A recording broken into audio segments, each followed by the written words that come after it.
Bonjour tout le monde, on se retrouve aujourd'hui pour une nouvelle vidéo du Meru Bookmas. Donc comme on arrive sur la fin de l'année, j'avais envie de vous faire un petit bilan sur mes coups de cœur de l'année 2014. Je vous ai sélectionné 10 livres, même si j'ai eu un peu plus de coups de cœur. Et voilà, il fallait que je fasse une sélection et que la vidéo ne soit pas trop longue, donc on attaque tout de suite. J'ai essayé de les ranger un petit peu par ordre chronologique, non, par top. Mais ils sont vraiment tous à peu près au même niveau. Alors pour commencer, je vous présente un livre que j'ai prêté actuellement. Donc il s'agit de l'épopée du perroquet de Katie Reich, que j'avais aux éditions Piment chez France Loisirs. C'est un livre que j'ai lu au mois de mai. J'ai fait une book review dessus exprès. C'est un livre que j'ai adoré. Donc il s'agit de l'histoire de Maëve, qui a 25 ans, qui vit toujours chez ses parents, qui vient de démissionner de son boulot et qui décide à ce moment-là de prendre sa vie en main et veut partir rejoindre une de ses amies à Los Angeles. Sauf que sur le chemin, il va lui arriver des péripéties. Elle va se retrouver dans un petit village qui s'appelle Coin Perdu et elle va faire la connaissance de tous ses habitants. Donc c'est une histoire contemporaine qui se passe aux États-Unis. Il y a pas mal de personnages secondaires, tous bien travaillés, bien typiques des petits villages. J'ai beaucoup aimé Maëve, suivre son évolution de cette jeune femme qui grandit au fur et à mesure des épreuves, qui a également un passé un peu lourd parce qu'elle a déjà vécu des choses graves dans sa vie. Et on suit donc toute son évolution et c'était vraiment super. C'est un livre que je vous recommande si vous cherchez des livres dans la veine contemporaine, mais qui sont un petit peu des parcours initiatiques sans que ce soit trop philosophique ou trop prise de tête. Foncez parce que de tous les avis que j'ai pu voir, c'est vraiment une réussite. En 9, je vous ai sélectionné donc ceux qui n'ont pas pu nous prendre de Rita Sepetys aux éditions Gallimard. Donc une très belle couverture. C'est une histoire à la base qui est destinée en jeunesse, je pense à partir de 12-13 ans. Et ça parle d'une famille de Lituaniens qui est déportée au moment de la Seconde Guerre mondiale en Sibérie. Et donc on suit l'histoire de Lina, cette jeune fille de 15 ans je crois, son petit frère et sa maman et son papa qui partent vivre là-bas dans les camps.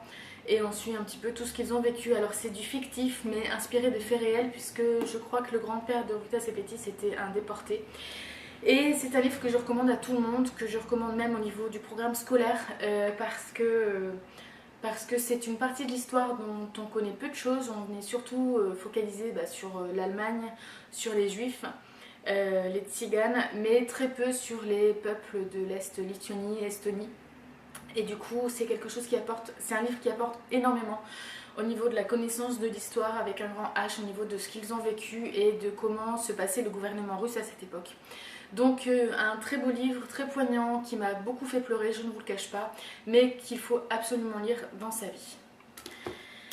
Ensuite, je vous parle un petit peu d'autres genres, donc on va passer sur de l'urban fantasy avec Chasseuse de la nuit, qui est donc ma saga préférée.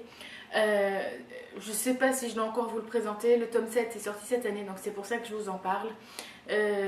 J'ai aimé tous les tomes, le 5 était un petit peu en dessous à mon avis, mais j'ai vraiment tout aimé. J'ai aimé les spin-offs, j'ai aimé la série sur Vlad, même si j'ai un petit reproche à faire, c'est que pour moi c'est plus une histoire, pour ceux qui connaissent, qui parle de Leila et non de Vlad, bref.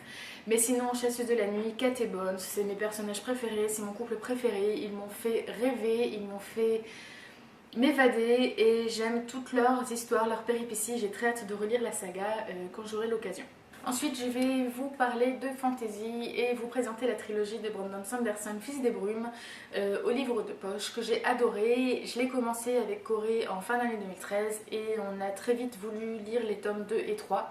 Normalement, il y a 4 tomes dans la saga, mais le 4e tome est avec des personnages complètement différents et quelques années après. Donc on s'est vraiment consacré sur un des personnages principaux qui s'appelle Vin de l'histoire, qui est une jeune fille de 16 ans, qui a un don qui, suite à certains événements, va rencontrer la bande de caissières, qui sont tous, ils sont 5-6, mais voilà, ils ont un but, c'est renverser le gouvernement et le gouverneur.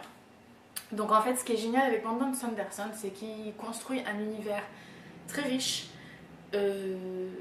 complet, avec une réglementation très originale, c'est-à-dire que là-bas, tout est géré, on va dire, avec les métaux et Et en fait, il y a certaines personnes qui sont douées et dotées d'une capacité pour un métal.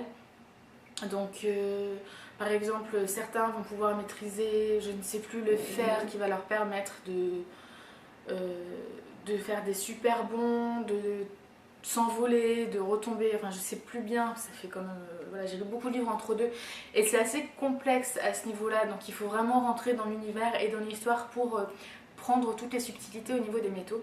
Et il y a d'autres personnages qui ont la capacité de maîtriser tous les métaux et qui sont donc des fils des brumes. Voilà, des personnages très très très très puissants et qui ont donc tous les pouvoirs. Donc ça c'est un côté que j'ai beaucoup aimé dans Fils des Brumes. Ensuite il y a tous les personnages qui convoitent l'univers, qui sont très riches, très recherchés psychologiquement. Du vrai bonheur. Je vous le conseille vivement parce que honnêtement je lis quand même pas mal de fantasy, même si par rapport à d'autres copines blogueuses je suis quand même bien en dessous de leur catalogue fantasy, mais je vous le recommande vivement parce que c'est quelque chose que j'ai rarement vu. Au niveau de la traduction, elle est parfaite, c'est Mélanie Fazi qui a traduit la trilogie et elle s'en est sortie vraiment super bien. J'ai pas lu l'original mais vraiment on comprend tout ce que l'auteur veut dire, tout l'univers qu'il crée et du coup même si c'est des gros pavés parce que chaque pavé en poche fait 900 à 1000 pages, on voit pas passer le temps, c'est super bien fait. Ensuite, on va passer à de la jeunesse fantasy, donc cette fois-ci avec Le Pacte des Marchands de Pierre Bottero. On s'est fait un petit marathon avec Gilwen en début d'année où on s'est terminé, je crois, La Quête des Vilanes, Les Mondes des Vilanes et Le Pacte des Marchands. Et du coup, on a vraiment enchaîné pas mal de tomes de Bottero. Et Eliana était un des personnages que j'avais beaucoup aimé déjà dans La Quête des Vilanes. Et je crois que j'ai dit Monde d'Eliana tout à l'heure, je sais plus, je confonds toujours les deux prénoms. Bref, Eliana c'était un personnage qui m'avait intriguée dans la quête et que j'avais donc très hâte de découvrir dans la trilogie consacrée à elle, sur son parcours depuis qu'elle est petite, sur la façon dont elle a été recueillie par le petit peuple, le peuple des petits, je sais plus, qui sont très très marrants. Et ensuite comment elle va devenir ce qu'elle est dans la quête des Vilanes. Et c'est très bien, c'est un univers qui m'a vraiment transportée, c'est axé jeunesse, mais aussi adulte, et il y a beaucoup de poésie, il y a beaucoup de réflexion sur l'homme, sur plein de choses. Pierre Bottero, vraiment dans cette trilogie, a su me convaincre de son talent d'auteur, parce que pour la quête d'Eliana, la quête des Vilanes et les mondes des Vilanes, j'ai un peu moins aimé, tout simplement parce que j'ai beaucoup de mal avec Evilan, qui est pour moi une tête à claque. Donc voilà, c'est vrai que pour le coup, pour la trilogie du Pacte des Marchands, j'ai été complètement séduite, j'ai aimé tous les tomes, j'ai ri, j'ai pleuré, j'ai été attendrie, j'ai eu peur pour les personnages et c'était génial.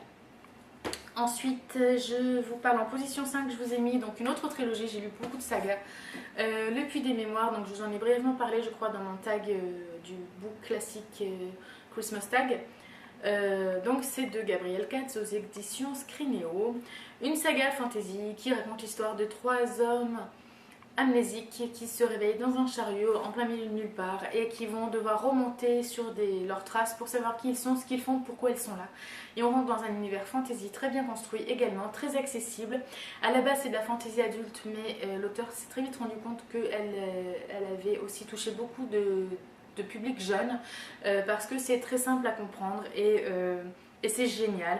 Et on a envie d'en savoir plus et de découvrir en même temps que les héros ce qui leur est arrivé. Ensuite, je vous ai mis en position 4, donc Insaisissable, la trilogie de Tahir et Mafi aux éditions Michel Lafon. Pareil, je ne sais pas si je dois encore vous en parler, une trilogie dystopique qui m'a transportée complètement du premier au dernier tome, spin-off inclus, enfin novella inclus, même s'il m'en reste une à lire, que je me réserve quand je serai en manque d'Adam. On rencontre Juliette qui a un pouvoir qu'elle considère comme une malédiction, qui est enfermée depuis presque un an dans une cellule puisqu'elle pourrait tuer des gens si elle se sert de son pouvoir. Elle va être libérée sur ordre du gouverneur qui dirige donc l'univers, qui va vouloir s'en servir comme une arme ultime. Elle va rencontrer un garde qui s'appelle Adam et qui va un petit peu se lier d'amitié avec elle, et ils vont essayer de s'échapper, et il va y avoir beaucoup d'action et d'aventures et de surprises dans ce tome. Donc j'ai beaucoup aimé la fin, les révélations, ça rappelle un certain film, mais j'ai été un peu sceptique, je me rappelle à la première lecture, et puis finalement ça le fait très très bien, et c'est un univers qui est bien, et le style narratif, j'ai adoré. On lit tout à travers l'histoire de Juliette. Et juste pour la petite anecdote, je ne sais pas si vous savez, mais Tahir Mafi, c'est l'épouse de Ronson Riggs, qui a écrit une saga que j'adore aussi, qui est Miss Peregrine Home et les enfants particuliers. Ensuite, je vais vous parler en position 3, je vous ai mis une saga que j'ai aussi dévorée en début d'année. Il s'agit de Shirley Davidson, de Darinda Jones, donc de l'urban fantasy, encore une fois, aux éditions Milady. Shirley, c'est une détective privée qui a le pouvoir de voir et discuter avec les fantômes, les morts, et du coup qui est souvent engagée par la police pour trouver la solution à des meurtres non élucidés, puisqu'elle peut voir donc les victimes et discuter avec eux sur leurs derniers souvenirs avant leur mort, donc qui peuvent lui donner des indices sur le meurtrier. Et donc on suit son univers, on suit ses histoires, ses enquêtes, les personnages qui sont autour d'elle. Personnage mâle principal qui est Reyes, qui en fait rêver plus d'une, qui est très mystérieux, qui est très complexe, qui n'est pas forcément humain, qui a beaucoup, voilà, je vous disais, de mystères, et ils ont une relation qui est... il y a du piment, quoi. Il y a pas mal de jeux de verbal, ils se cherchent, ils s'attaquent, ils se séduisent d'une façon, voilà, qui ne laisse pas le lecteur indifférent. Donc ça, c'est aussi génial. Et Shirley, elle est juste exceptionnelle au niveau du personnage. C'est vraiment une nana top de chez top. Donc si vous ne connaissez pas, foncez. Vous devez absolument réparer cette erreur, parce que vous ne serez pas déçus par cette saga. En position 2, je vous parle d'un livre que j'ai terminé cette semaine, et je ne sais pas pourquoi j'ai attendu aussi longtemps pour le lire. C'est un livre contemporain qui a été adapté en film il y a quelques années. C'est un livre qui est très bien coté sur la plupart des sites de littérature. Il s'agit de La couleur des sentiments de Catherine Stockett. Donc ça, c'est les éditions Club de l'actualité littéraire. Il a été réédité en poche, je ne sais plus chez qui. Et ben, pas déçu du tout, quoi. C'est un livre qui est splendide. On a une multinarration entre deux bonnes de famille noire, donc non, deux bonnes noires de famille blanche, et la grande fille, donc elle a 23 ou 24 ans, d'une famille blanche, qui elle qui veut devenir journaliste et qui décide d'écrire sur les conditions des domestiques noirs dans le Mississippi dans les années 60. Donc on a un contexte politique, historique, avec les droits civiques, avec Kennedy, avec Martin Luther King, qui est très très attirant, intriguant. C'est vrai que j'en attendais un petit peu plus quand même à ce niveau-là. J'espérais qu'elle nous donne un peu plus de contenu par rapport à Martin Luther King et Kennedy. Elle est restée assez brève, même si on connaît l'histoire. J'aurais aimé avoir un peu plus de regard par rapport à une auteure américaine sur ce qui s'était passé dans les années 60.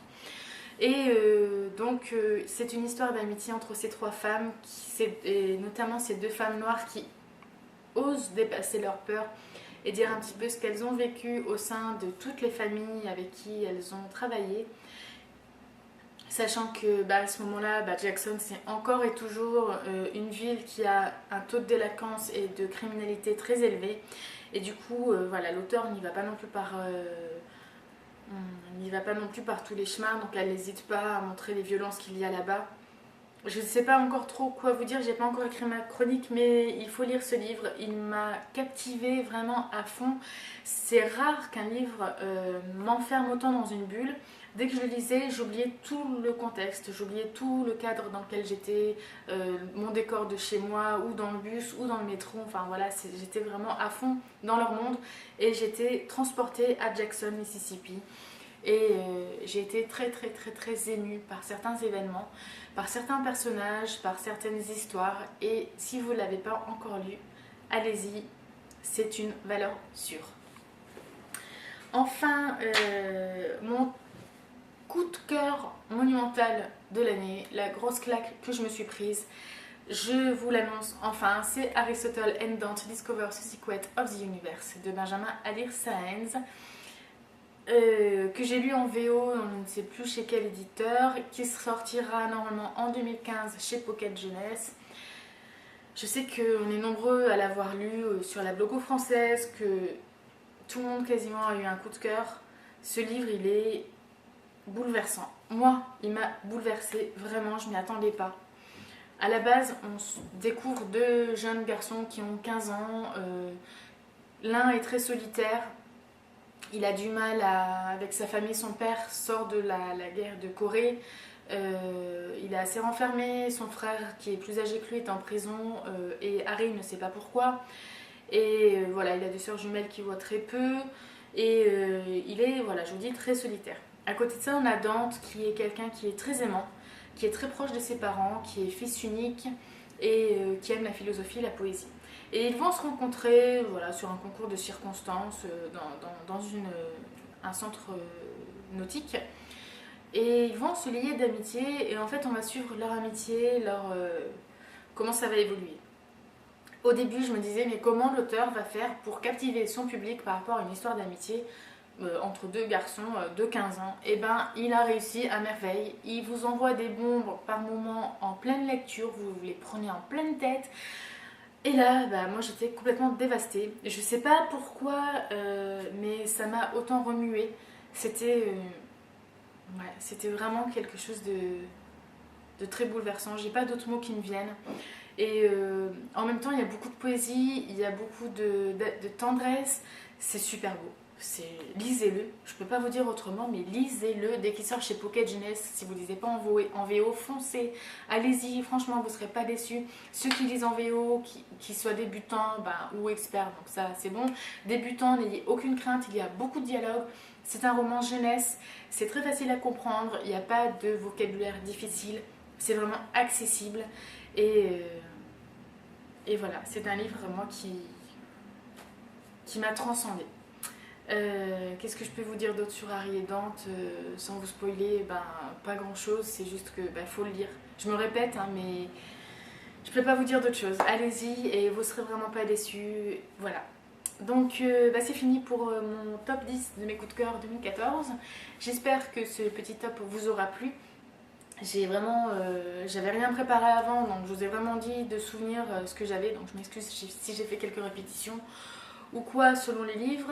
N'hésitez pas à me dire dans les commentaires si vous avez aimé, si vous avez lu ces livres, si vous avez envie de les lire. N'hésitez pas à liker et partager également la vidéo si elle vous a plu. Et sur ce, je vous retrouve très vite pour une nouvelle vidéo et je vous souhaite un très bon week-end.